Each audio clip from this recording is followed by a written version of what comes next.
Hi everyone, welcome to this webinar organized by IAMAI. As you all are already aware that the Ministry of Electronics and Information Technology has released the Draft DPDP Rules for public consultation. In view of the same, IAMAI has been hosting a series of webinars. This one particularly focused on the entertainment industry. And we have with us an expert here, Mr. Matthew Chaco, founding partner, Spice Route Legal, who will be providing an analysis on the key aspects of the draft rules. Please note that this session is being recorded and the recording will be stopped during the Q&A segment. Without much ado, over to you, Mr. Chaco. Thank you, Sonali. Do we have a sense of who's in the audience? Do we have a sense of which industries they're from? They're mostly from the entertainment industry. Okay, so OTTs and gaming, I'm guessing. Absolutely, mostly OTTs. Perfect. OTTs Lovely. and social media intermediaries, I would say. Perfect. Okay. Thanks everyone for joining in. My name is Matthew. I may not look like a lawyer, but I promise you, I once in a while argue in court and frequently provide advice on the data protection rules and the act. What I'll do, given that we have about 45 to 15 minutes, is that I'll quickly run through some of the new things that have come up in the rules. I will assume that everyone's kind of aware of the act. And then we'll go into some OTT specific, industry specific subjects, and then break open for questions. And then hopefully the questions can be a free for all. But while I take you through it, if anyone's got questions, please raise your hands. And I think if Sonali will be kind enough to unmute whoever wants to speak, I'm happy to have a dialogue just as it is. I hope that works. Absolutely. Perfect. So can we move on? Yeah, we won some awards. Please, can we move on? Right. So what's new in the new rules that wasn't there in the Act? Right. Firstly, there's some confusing clarity on children's data and on processing data of persons with disabilities. There's more clarity than there was in the Act. It's not as much clarity as I would have hoped for us to adopt foolproof solutions, but enough for us to guess what the government wants us to do. There are some exemptions for research. I'm not very sure if it's relevant for the audience, but we'll take you through it. There are some reasonable security safeguards that have been prescribed, well-intentioned, couple of minor drafting mistakes in my view. Again, we'll take you through it. I'm sure it'll be fixed in the next iteration. There are some rules on data breach notification that are fairly clear. We know exactly what the government wants us to do. I'm hoping that on one or two minor things, me and the rest of the other lawyers in the country who practice data protection will be able to persuade the government to tinker with and change a few things here. But again, that's done. There are very clear prescriptions on data retention. I don't think we need clarity there. There are some additional obligations for significant data fiduciaries. The significant data fiduciary has not been defined yet. So I'm guessing we should be worried about that only in the next stage after we worry about complying with the Act as a whole. And then there's what I think is the absolutely brilliant contribution of India to global data protection jurisprudence, which is the idea of a consent manager. We'll need more rules for sure. I know that the government's working on it. They're doing consultations. We're trying to help in multiple ways. But I think consent managers will change the face of data protection and privacy in India. And perhaps I know that global governments are looking at the idea. Maybe they'll implement it in other countries as well.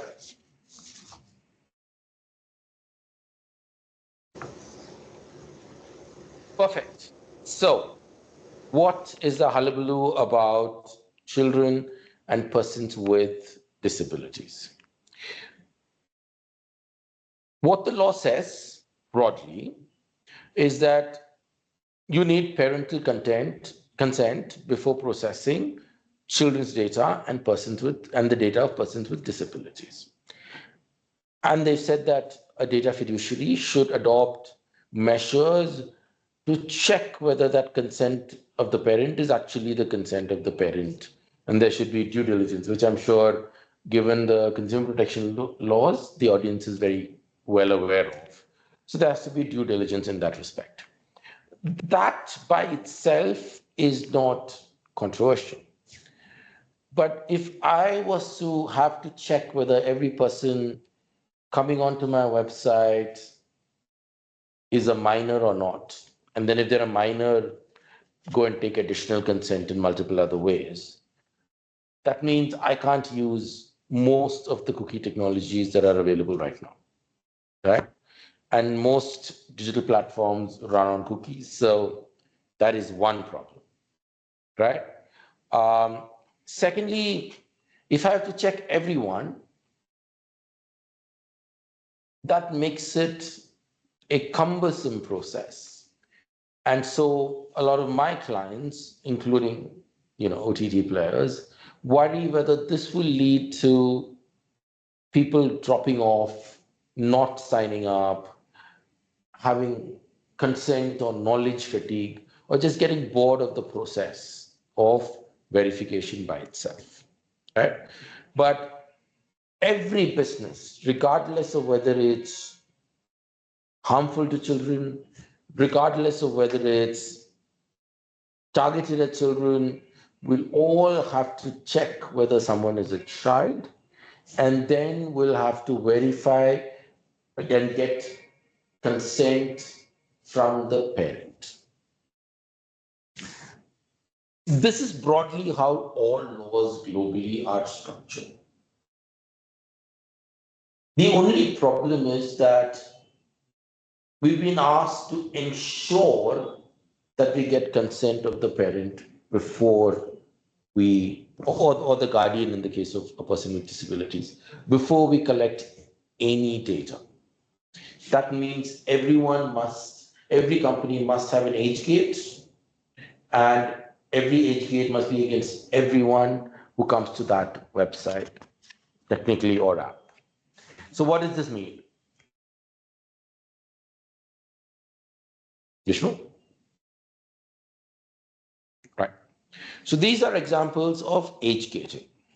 The simplest example of age gating is, are you above 18 years or not? Yes or no? In my view, just having that simple process is not keeping with the spirit of the law, because that's tempting everyone to just click on yes.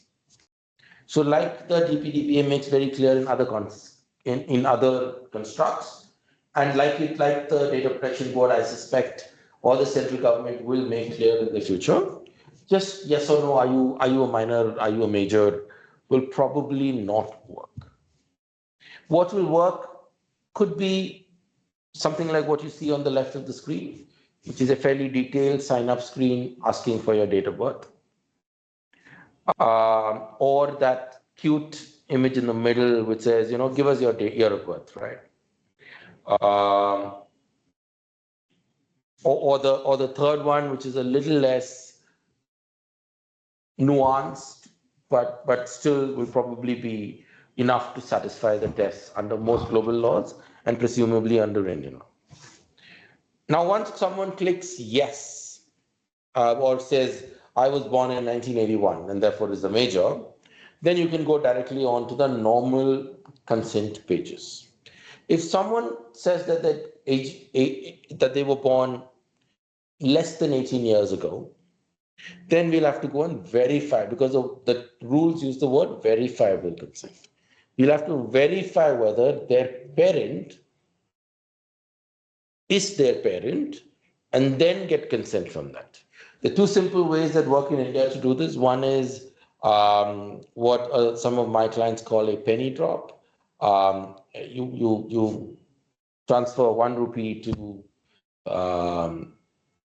to the bank account of the person who's giving consent. And if that bank account, that drop is successful, then hey, that identity is useful.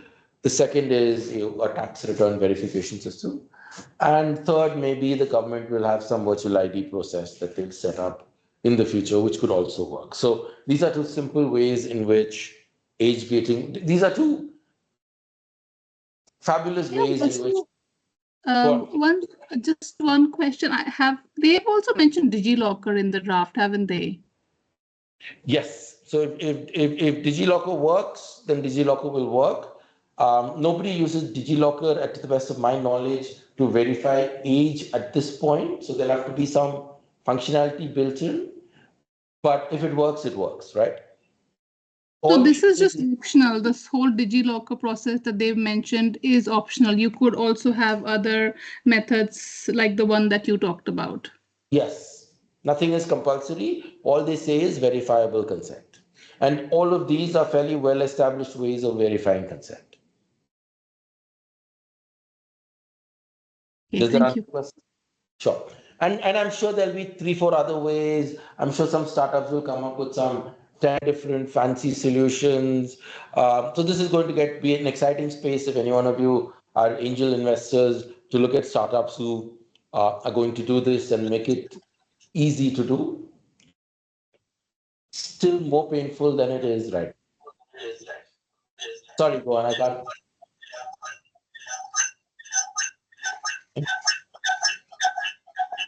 I'm sorry, I can't hear you.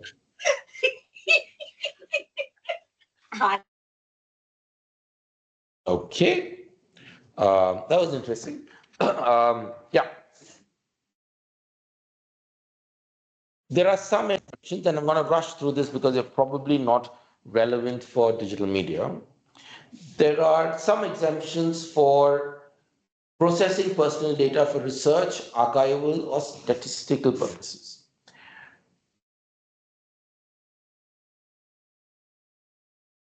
In my view, this is not for customer insights, right? This is research. This is not research for commercial purposes. In my view, this is research for public purposes, correct? And of course, you've got to have processing carried out in a lawful manner. It has to be minimal and limited to the purposes for which you're processing it. It has to be fairly accurate. There has to be a system of ensuring accuracy. Obviously, you'll have to have reasonable safeguards, and you'll have to delete this personal data as long as this research is over. We'll see how this works. We're going to write in and ask for clarifications on whether this is available for all forms of research, but I imagine it's not. Right? But let's move on, given that it's less important for this audience. The next, and probably one of the most controversial provisions, is that the government has prescribed reasonable security safeguards. I was sitting with a head of IT at one of the world's largest companies, right? And they said, oh, reasonable, and head of IT in India. They said, oh, reasonable security safeguards like under the IT Act. And then mistakenly he said, we'll do ISO, right? That's not what the law says. The law says that businesses must implement reasonable security measures, which at a minimum should be encryption, tokenization, obfuscation, masking, whichever variation of that, access control, maintenance of logs, and data recovery mechanisms. These 4 are minimum. You can have and probably should have additional measures in light of the sensitive nature of the data that you process, etc. But you need encryption.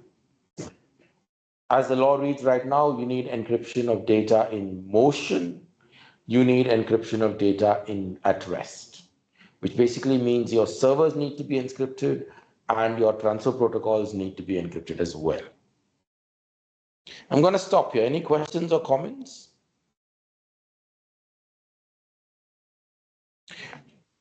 Let me go one step further. for most organizations to implement this, this is going to be very, very, very expensive.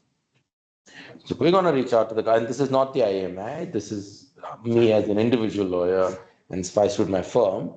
We're going to reach out to the government and say, can we water this down to sensitive kinds of data? Or can we water this down to certain listed types of data instead of everything? And can we avoid maybe data in motion? Right? We don't know whether what the government's intention here is, but the costs of doing this will make it very, very expensive for most medium and small enterprises. The second and the second, third, and the fourth are fairly non-controversial and absolutely brilliant measures by the government. One, you need to have access control. I'm actually appalled by the systems that I see with the vast majority of our clients, where they don't have access control and anybody can access whatever data they want. And I think that is that is a horrible idea, and most people realize it only when they get hacked. So access control is something you should do. If you've done ISO, I'm guessing 27001, I'm guessing some form of access control exists. Good idea to dig deeper and provide access control there. Maintenance of logs for a year. Sorry, go on, please. Please.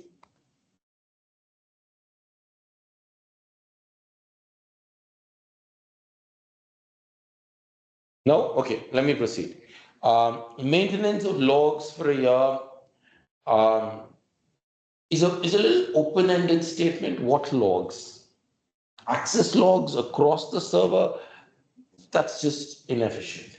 But if it's access logs at entry points and exit points in the server, that's already there in the certain regulations for 6 months. They just extended it for 1 year. It's not very difficult to do. It can be a little tricky, but I don't think that's going to change. So trying to put in place some kind of a mechanism to maintain logs for a year. And then you've got to put in place data recovery measures if someone backups, restoration options, etc. Again, fairly standard, not going to change. So in summary, 2, 3, 4, I think to a large extent are written in stone. One, I think there's going to be some clarification. I hope there's going to be some clarifications on it. We're going to ask for clarifications. I'm kind of hoping so will you. Go on. I'm hearing that for maintenance of logs, etc., while the DP rules provide for a year, there are certain other regulations, like under the RBI guidelines, you need it for longer. So how does that pan out? It's very, very clear. You've got to, you've got to figure out your sectoral, you've got to figure out your sectoral regulations. They're going to be in addition to what the DPDP provides. The RBI rules are very, very specific. But they're not as broad as the data rules are. So a little bit of, you'll have to add both and do both, right? It's not one or the other. Any follow-ups there? So basically, we need to follow the one that prescribes for a longer duration. And for broader depth of logs. So okay. RBI's depth is a little narrower. I think the data rules depth will be wider. Okay, so for the narrower logs that RBI kind of governs, there we'll have to maintain logs for longer. And yes. The broader set can be maintained minus the RBI logs for 1 year. Yeah. Okay. Correct. Okay, next time someone asks a question, could you introduce yourselves if you don't mind? If you want to be confidential, happy to. It'd be great to know who I'm talking to. But yes. And this is controversial, but I think barring one minor point, the government's done a great job of simplifying this. Certain asked for breach reporting within 6 hours. The RBI asked for breach reporting within 6 hours. The DP rule says breach reporting within 72 hours, which is more than enough time. That's all you need, right? To provide your first report. You can provide clarification straight, right? So that's great. This is obviously at this stage, in addition to your reporting obligations to certain and to RBI, IRDA, whoever else there is. I'm hoping certain will fold into the DP rules and into the data protection board's notification requirements. Maybe certain will have to be copied, but I'm hoping we don't have to do 6 hours and 72 hours because that's a little inconsistent. So I'm hoping that will become 72 hours. For the person who interrupted me earlier, yes, the RBI says 6 hours. I don't think the RBI is going to change. So you have to comply with that as well if you are an RBI regulated one entity. In addition to this, if you're a publicly listed company, you will look at whether your listing rules require you to report it. I can give you a cheat sheet. Your listing rules require you to report it if the breach is material to your business. If the breach is not material to your business, there may not be a reason to report it. So all of those are in addition to the DPs, right? The next rule, which again I think is a fabulous rule, is the idea that you should also let the data subjects know. I know a lot of people don't like hearing this, but if you are taking my data, I have a right to know that there's been a breach. Right? So that's the second. And the third question why is there such unhappiness about the database, right? Is there a problem? Why are people complaining about it all the time? The reason why people are complaining about it all the time is because these rules say that any data leak involving personal data must be reported to the data protection board, must be reported to each individual data subject principal, right? What that means is that, Sonali, if I send you an email, which I was supposed to send, I have a colleague in my office called Sonali, and that email contains some personal data, then that becomes a reportable breach, both to the data protection board and to the individual data subject whose data is contained in that email. There are multiple hundred other issues around that. So what we're going to propose to the government, and again, personal views here, is that you ask for it only if that data breach has the possibility of causing harm to anyone, right? So if, for example, the data leak contained 50 people's names and it went to the wrong employee by mistake, then I should just be able to ask that employee to delete it, confirm by email that it's deleted, and reasonably assess that no harm is caused because it's only the name of some people, right? Unfortunately, under law right now, that requires to be reported. So that nuance needs to creep into the law. We're kind of hoping that it will in the next iteration. Any questions here?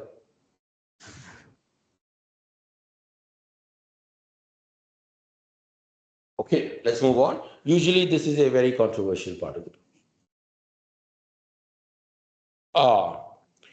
Data retention. The thumb rule is that data must be kept only for as long as there is a reason to keep it. Right? There are some exceptions in the schedules which you can use in a very innovative manner to keep some data for a little longer. But by and large, you keep it only for as long as you need it. The moment the reason for why you got it evaporates, you delete the data. Right? For large social media, e-commerce, and gaming companies, by and large, everything needs to be deleted by 3 years, with some exceptions. And then customers need to be notified 48 hours prior to deletion. What the rules are not very clear, but I think you can do is you can probably ask them to provide consent again so that you can then keep it for additional periods. Right? So it's a 3-year refresh that the government might want you to do.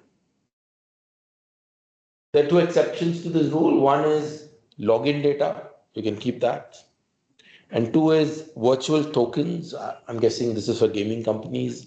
But virtual tokens, I suspect, and again, we're going to write to the government, they're probably going to extend it to not just virtual tokens, but also any monies remaining in any closed wallet or open wallet that they have structured within the social media ecosystem. So those are probably the exceptions you have. So you can keep login data, you can keep virtual tokens. I'm hoping you'll get a clarification saying if you have a wallet or a loyalty point system, then you can keep those records also. Any questions here? Okay, moving on. Significant data fiduciaries. Many of you will probably be, I don't even know the audience, which is why I asked for who you are, but many of you will probably end up being significant data fiduciaries. Just because I'm guessing the government will at some stage say, if you have data of more than X million users, you will be a significant data fiduciary. Presuming many of you will, right? If you are, you'll need to undertake audits and you'll need to undertake impact assessments once a year, and you have to report it to the board. So that's a fairly standard provision. It's not complicated. It's not going to be very disruptive. It's going to be fairly simple. There's going to be costs, but it is what it is. What's a little bit more controversial is that they've said that if you use algorithmic software to process personal data, you've got to do an assessment to make sure that that processing does not pose a risk to data principals' rights. Two problems here, a very controversial provision. One, what is algorithmic software? If you're saying there is any software that makes an automated decision, then that's all software, right? Every software, okay, almost all software will add up 1 and 2 and say it's 1 and 2 and say it's 3. And that's an algorithmic decision. And so what is it that the government means here? We need some clarity on. I'm assuming it's anyone who uses AI or ML to make an automated decision that affects a personal data subject, right? So that's one clarity. Maybe we'll collect it in the next iteration. The second is poses a risk to data principals' rights. Are we saying it poses a risk to data principals' right of privacy, or are we saying it poses a risk to any right, like economic right, monetary right, rights under different laws?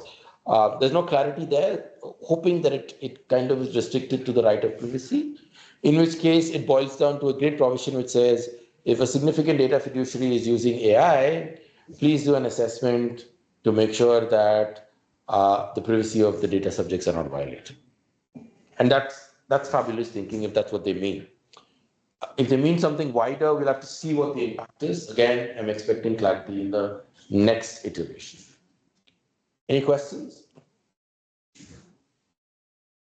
Hi, this is Shubhna again from Warner Brothers Discovery. Do you have any sense of what the definition of significant data fiduciary might be? If not, are we going to say something in our response to the consultation, or are we going to say nothing and wait for the clarity to emerge? So I'm obviously not, so IAMAI will have to make its mind, and Sonali is working very hard at it, I understand. So they'll collect all your responses and figure it. Here are my thoughts, right? And my firm's thoughts, because we've discussed this extensively with our clients.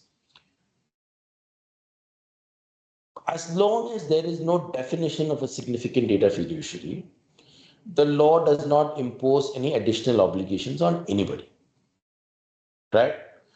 We already have 100 things we've got to do to comply with this. Why do we want to poke the bear? Why do we want to irritate the government and make them give us a definition? Let's give them enough time to see how the act works, figure out what they want a significant data fiduciary to be, and then give that. At least that is my personal view. Do you have thoughts on that? No, not at the moment. If staying quiet will get us more time and would mean that we don't need to do anything, in the 2 years that this will come into play, I'm happy to stay quiet, really. Yeah, that's my thought process as well. My thought process is, let's do these other things we need to do.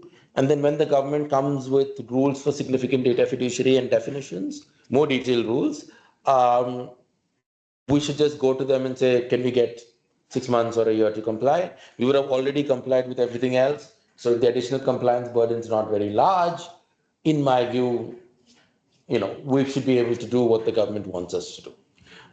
That's my view. Again, just to reiterate, not the IAMAI's view. I think they're still collecting feedback. Sonali's got a very tough job to do. But these are personal views. These are my firm's views. We've talked to a lot of players in the market. These are the majority of their views as well. So hopefully it'll be the IAMAI's views as well. But yeah, let's move on. Consent managers. This is another thing which seems to have confused the market significantly. Firstly, a consent manager is not the consent management tool that you use to manage, the rights of the data subjects or principals. Right? That's not what a consent manager is. Right? A consent manager is a regulated entity that is a trustee of the data subject or the principal. Correct? For those from Kerala or Bengal, think of them as a labor union leader for data subjects. Right? They are going to make sure that you don't bully data subjects, that you do things that are good for data subjects, that you don't come up with quirky tricks to mess with them, and also allow the data subject to delete data, amend data at one click, ease of function, and all of that. And these are licensed entities. They'll be very highly regulated, I suspect. And so, to that extent, again, I don't think we need to worry about it until they have a process for applying to consent managers, then approve certain consent managers, then probably give them an approval in principle. Then after that, they check whether they are happy with the cybersecurity apparatus of the consent managers. All of this, in my view, will go up to 28 to 2029, 2030. And so, to that extent, not a big worry for you at this stage, I think. I'm going to stop here because these are, again, fairly controversial views. Any questions?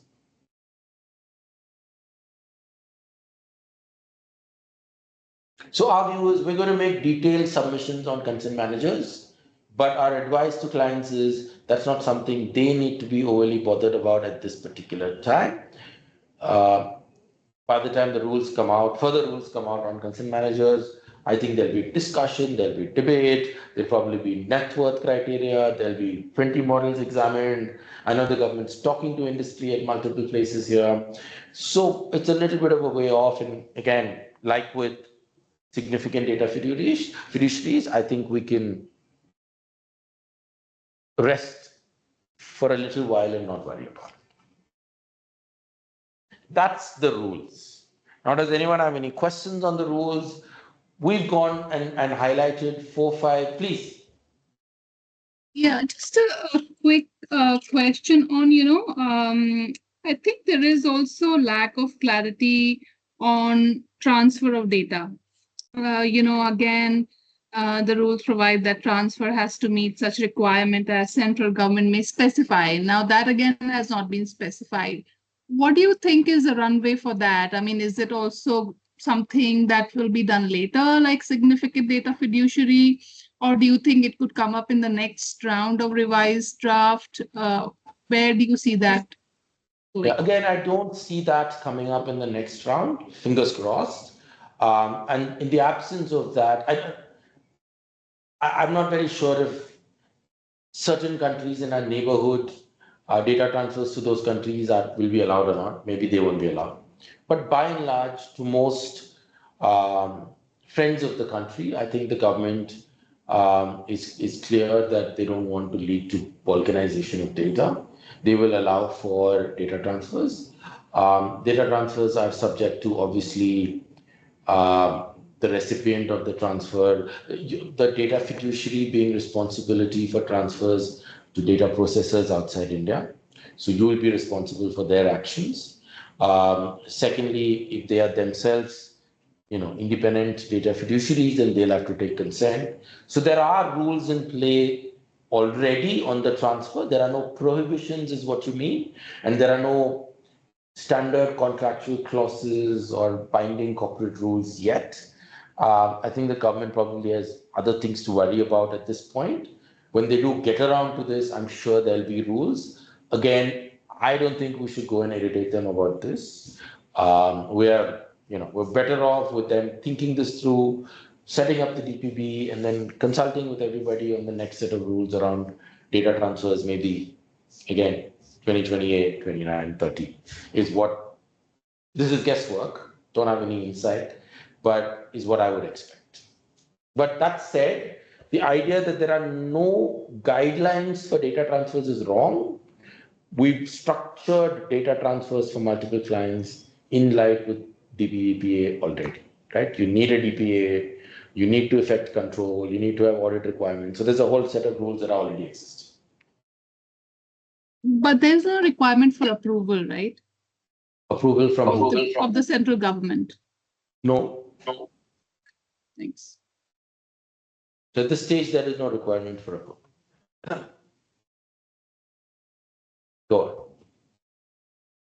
on. Okay, so we've picked issues for social media, OTT, gaming, which I'm guessing are the three large segments represented here. And this is from our experience, right? We work with a lot of you, so this is anecdotally what we think is important for you. Firstly, I'm guessing all of you personalize data, use personal data to show me content that is relevant to me, right? First question that comes up is, what if I refuse to consent? So suppose you have a layered consent and I say, I don't want any personalization, right? I'll use you like a bulletin board for movies, right? Are we going to, is that allowed? Gut instinct is yes, why not, right? Now think of yourself as a OTT platform that specializes in personalization, charges for it, high-end, premium, all of that. And I don't know if any of you are that, but all of that. And the fact that you're not allowed to collect user data at all kills your UI, kills your business plan, makes you useless to the customer. Can you then refuse to provide services to customers who refuse personalizing? That's a nuanced answer to that. My answer is, in some circumstances, you may be able to deny services. In most circumstances, you will not be able to deny services. Right? We've advised multiple OTT players on this. We don't think you will be able to deny services in most cases. In some exceptional cases, where the service itself is personalization. So to remove personalization may then remove the nature of the services. And this is not a fact you assess, but this is not a statement you make in your privacy policy, but is a fact that you assess on the ground. But if the facts support that conclusion, and most users come to you only for personalized recommendations, then perhaps the seeds of the argument that you can then deny services if a user refuses to provide personal data for personalization is possible. Stopping here for reactions, and I'm running late, but this is interesting. So, and it affects everyone, right? But okay, if there's nothing there, please come back to this if you want to. What are we going to do about, hang on, what are we going to do about cookies? What are we going to do about age gates? We've already done that before. It's problematic. It's all around consent. It's tied to personalization, but it is what it is. 1 second, please.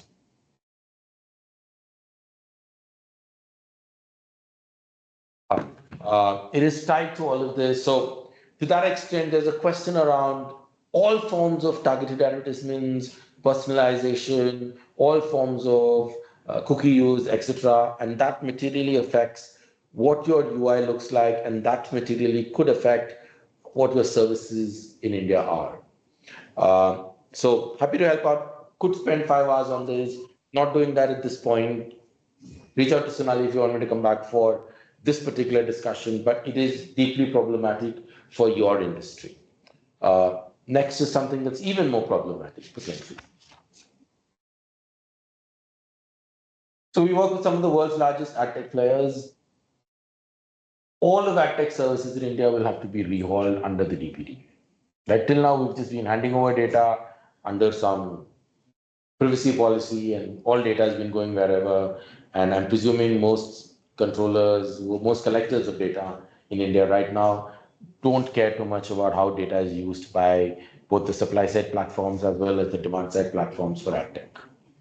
I'm not going to, again, we could spend 4 or 5 hours on this. I've spent months studying the system.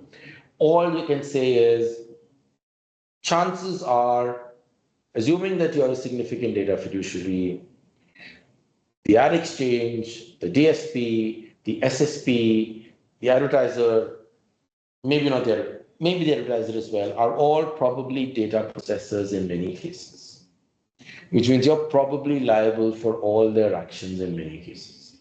So as a significant data fiduciary or a normal data fiduciary, you've got to exercise control over all their actions. You've got to make sure that they provide you indemnities if there's hacks, yada, yada, all of that.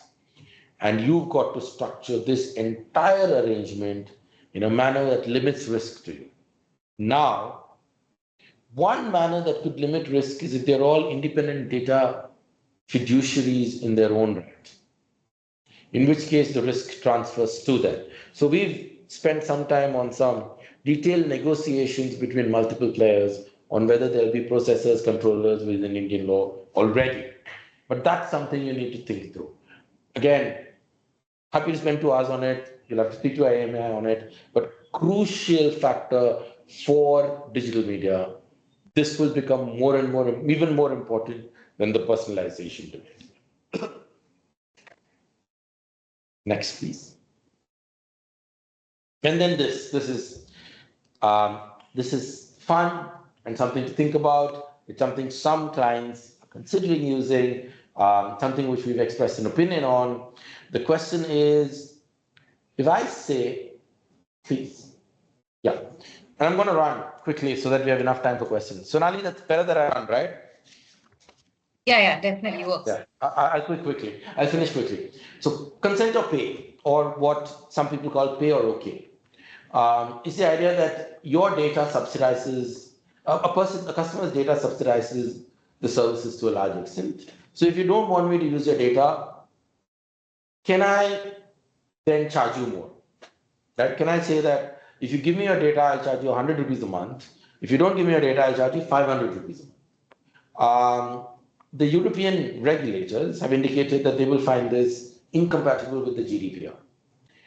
We expressed a view about 3 months ago, that if you look at the DPDP, it ought to be possible in many circumstances to structure this consent or pay or okay model.